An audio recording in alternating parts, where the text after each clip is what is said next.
वीरों की भूमि राजस्थान को नमन प्रस्तुत करता हूं। और हमारे यहाँ कहते हैं लोग गोर लगा तनी, और आपके यहाँ कहते हैं खम्मा घनी, तो आप सबको हमारा खम्मा घनी। बिना किसी औपचारिकता के, क्योंकि सारे स्पीकर जो है पूरे मंच का नाम ले रहे हैं, तो बिना किसी औपचारिकता के मैं सीधे 2-4 बातें आपसे करना चाहता हूं।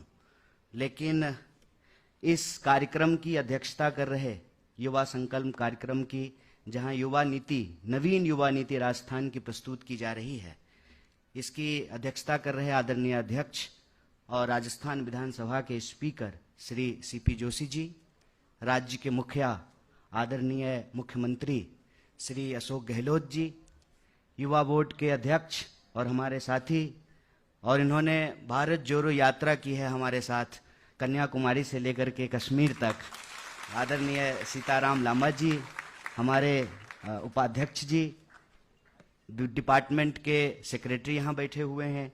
श्रीलंका से हमारे एक दोस्त हैं, उन्होंने कहा कि अगली बार आएंगे तो हिंदी में बात करेंगे। और हमारे एनएसयूआई के अध्यक्ष अभिषेक जी, पूरे मंच को मैं बहुत आभार प्रस्तुत करता हूं, क्योंकि मेरे ख्याल से पहली बार मैं किसी सरकारी कार्यक्रम में आया हूं। अक्सर हम सरकार के खिलाफ बैरिकेड के बाहर आंदोलन कर रहे होते हैं और सरकार के खिलाफ मुर्दाबाद के नारे लगा रहे होते हैं। तो यहां जब मैं बैठा हुआ था तो अचानक से मुझे कुछ स्मरण होने लगा कि पता नहीं कैसे हर मामले में राजस्थान जो है पहला हो जाता है। अगर आप इस देश में नीतियों की बात करें तो पंचायती राज का पायलट प्रोजेक्ट भी राजस्थान से शुरू हुआ, राइट टू इंफॉर्मेशन का पायलट प्रोजेक्ट शुरू हुआ, मनरेगा का हुआ, और भारत जहां की 55% आबादी नौजवान है, और आपके सामने ये डेटा प्रस्तुत किया गया है कि इस राज्य में भी, प्रदेश में भी 28% लोग जो है वो नौजवान हैं। हालांकि प्रधानमंत्री 73 साल के हैं, वो भी अपने आप को नौजवान कहते हैं।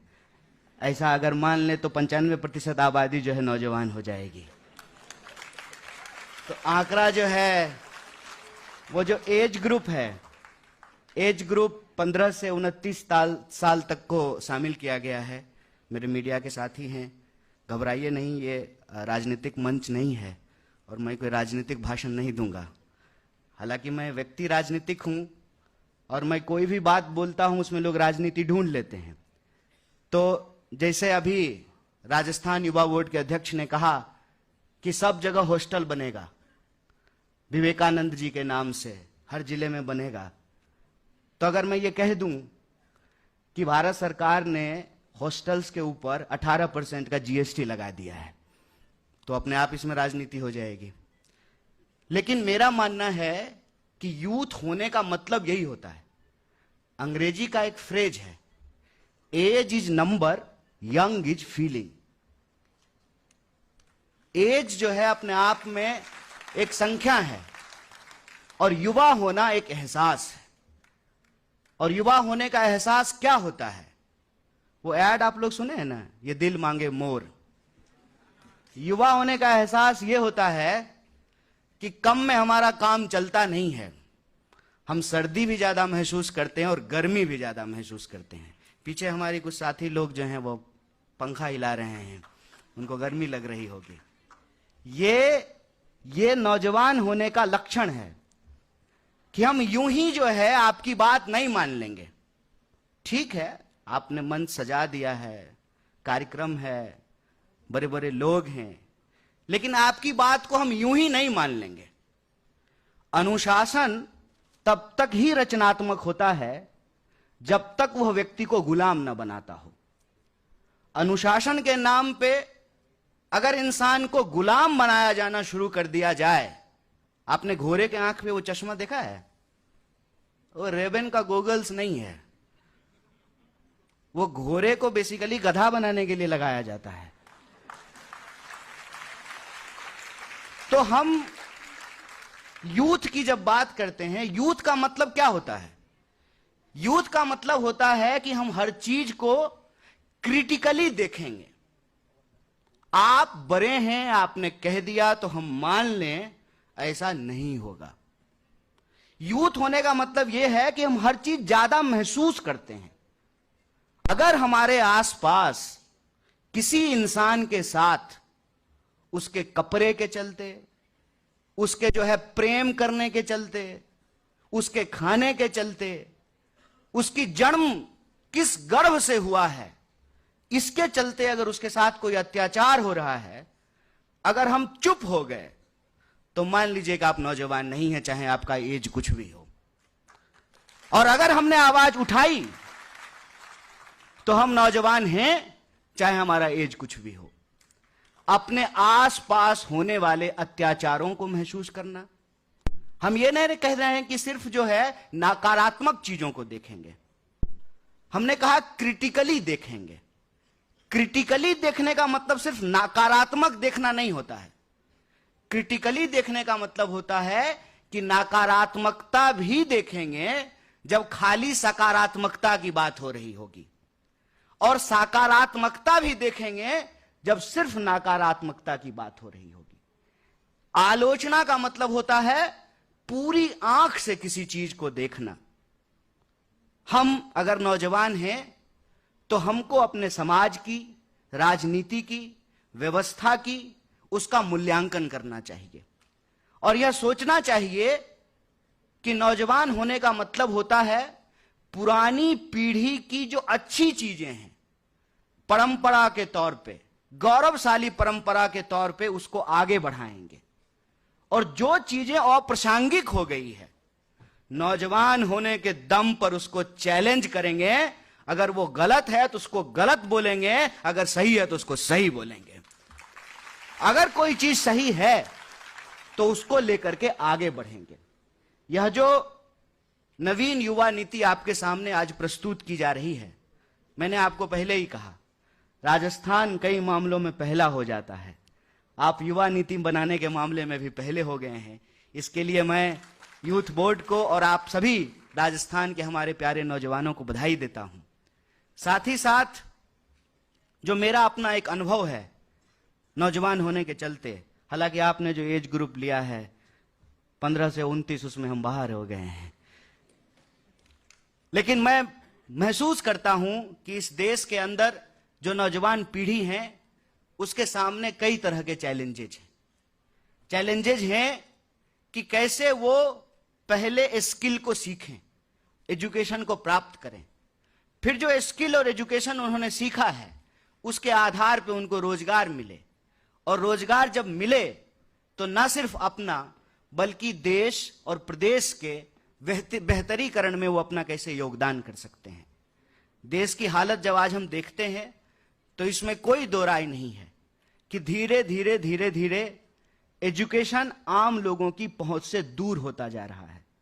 अब आप ये देखिए कि जिस डिप्राइव बैकग्राउंड के गरीब बच्चों के लिए आप हॉस्टल बना रहे हैं, उस पर ही अगर 18% का जीएसटी लगा देंगे तो इसका मतलब यह है गरीबी जो है बचाने के नाम पे बड़ा बड़ा पोस्टर लगा दिया और गरीब को फिर से और गरीब बना दिया।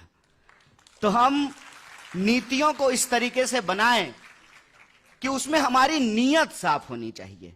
और मैं इसलिए नहीं कि यहां पे जो है मुख्यमंत्री जी बैठे हुए हैं और हमारी पार्टी से हैं, एक संयोग की बात यह है कि विधानसभा अध्यक्ष जी और मुख्यमंत्री जी दोनों को मैं तब से जानता हूं जब से मैं भारतीय राष्ट्रीय कांग्रेस का सदस्य नहीं था। तो इनके सामने मैं कह रहा हूं कि न सिर्फ यह जो युवा संकल्प के माध्यम से आपके सामने नवीन युवा नीति प्रस्तुत की जा रही है, इनकी नीति साफ है बल्कि इनकी नीयत भी साफ है। इसके लिए मैं इनको बहुत बहुत कोटि कोटि जो है धन्यवाद करता हूं, उनको बधाई देता हूं। और आप जो नौजवान साथी हैं, क्योंकि और स्पीकर हैं, उनको अपनी बात रखनी है और मेरे साथ मर्यादा यह है कि मुझे राजनीतिक बात नहीं करनी है, तो मैं आपसे एक सीधी सीधी बात, दिल की बात करके जो है मैं अपनी बात को खत्म करूंगा। जैसा कि हमने आपको कहा कि नौजवान का मतलब होता है हर चीज को ज्यादा महसूस करना। हम इश्क भी ज्यादा करते हैं, हमको गुस्सा भी ज्यादा आता है, हमको भूख भी ज्यादा लगती है, हम सोते भी ज्यादा हैं, गाना पसंद आ जाए तो हम गाने भी ज्यादा सुनते हैं, और फिर सिर्फ भारत का गाना नहीं सुनते हैं, कोरियन गाना भी आजकल जेनजी लोग सुन रहा है कि नहीं है? हंस रही हैं जो है महिलाएं। तो हम सब कुछ ज्यादा करते हैं। ज्यादा करने में कोई बुराई नहीं है, ज्यादा हमको करना चाहिए। लेकिन जैसे बरसात को आपने देखा है, खूब बरसात होती है, और जैसे गर्मी जब होती है तो आप गर्मी से परेशान रहते हैं। पहली बारिश जब होती है आषाढ़ की तो बड़ा मजा आता है, लेकिन फिर सावन में लगातार बारिश हो तो दिल परेशान हो जाता है। पानी बहुत बरसता है और वो बह करके चला जाता है। हमारे जीवन में एक ठहराव की भी जरूरत होनी चाहिए। जो पानी बरसा है उसका एक हिस्सा ठहर जाना चाहिए हमारी जिंदगी में। तो मैं अपने नौजवान दोस्तों से यही कहना चाहता हूं कि खूब एहसास कीजिए और पूरी जिंदगी जीजिए, खुल के जिंदगी जिए, क्योंकि आजाद देश में आजाद नागरिक होने का मतलब यही है कि हम अपने पसंद का खाना खाएंगे, अपने पसंद के कपड़े पहनेंगे, अपने पसंद के इंसान से प्रेम करेंगे, जिससे प्रेम करेंगे उससे शादी करेंगे। शादी में अगर लगने लगा कि बर्बादी है तो खुशी खुशी जो है उससे टाटा बाय बाय कह करके आगे बढ़ जाएंगे। जिंदगी को खुल करके जीने का जो आपका अधिकार है, उस अधिकार के साथ आप रहिए। लेकिन एक बात को याद रखिएगा कि देश कोई केक नहीं है कि हम जोमेटो पे इसको ऑर्डर कर लेंगे। जे देश बनाने में दशकों लगता है, सालों लगता है, और लोगों ने अपनी जिंदगियों की कुर्बानियां दी है। जिस उम्र में आप प्रेम कर रहे हैं और आपको प्रेम करने में मजा आ रहा है, उसी 23 साल की उम्र में एक नौजवान हंसते हंसते फांसी के फंदे पे झूम गया था, जिसका नाम शहीद आजम भगत सिंह था। उसी उम्र में जब आप प्रेम कर रहे हैं, वैलेंटाइन डे मना रहे हैं, अपने इश्क के गाने गा रहे हैं, ये वो कहते हैं ना इश्क वाला लव, उसी उम्र में कुछ लोग जेलों में बंद हैं आपके हक और अधिकार के लिए। जब आप अपनी जिंदगी को जीने की ख्वाहिशों को प्रस्तुत कर रहे होते हैं, तभी कोई आपके संवैधानिक अधिकार के लिए लड़ रहा होता है, कोई लाठियां खा रहा होता है, कोई जेलों में बंद होता है। तो मैं बस यही कहना चाहता हूं कि युवा होना हमारा अधिकार है, युवा की तरह महसूस करना और एहसास करना हमारा अधिकार है। आजाद देश में आजाद नागरिक की तरह आजादी से जिंदगी जीने का हमारा अधिकार है। लेकिन इस आजादी को बचाना भी हमारी जिम्मेवारी है। और इस आजादी को अगर आप बचाना चाहते हैं तो जैसे हमारे माँ बाप ने हमको घर बना करके दिया है, हम उसको साफ करते हैं, उसमें पेंटिंग करते हैं, उसको साफ सुथरा रखते हैं। जैसे हमारे माँ बाप ने, हमारे बाप दादा ने आम का पेड़ लगा करके दिया है, हम उसका फल खाते हैं।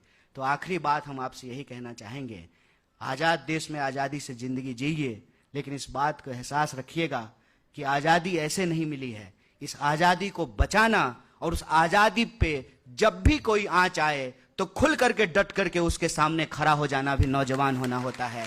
इसी आशा और उम्मीद के साथ यह जो नई नवीन युवा नीति है, इस नीति से राजस्थान के युवाओं का सर्वांगीण विकास होगा और राजस्थान एक बार फिर से देश में पहला राज्य बन करके दूसरे राज्यों के लिए भी प्रेरणा का काम करेगा, प्रेरणा का स्रोत बनेगा। इन्हीं शब्दों के साथ आप तमाम लोगों को शुक्रिया अदा कहते हुए और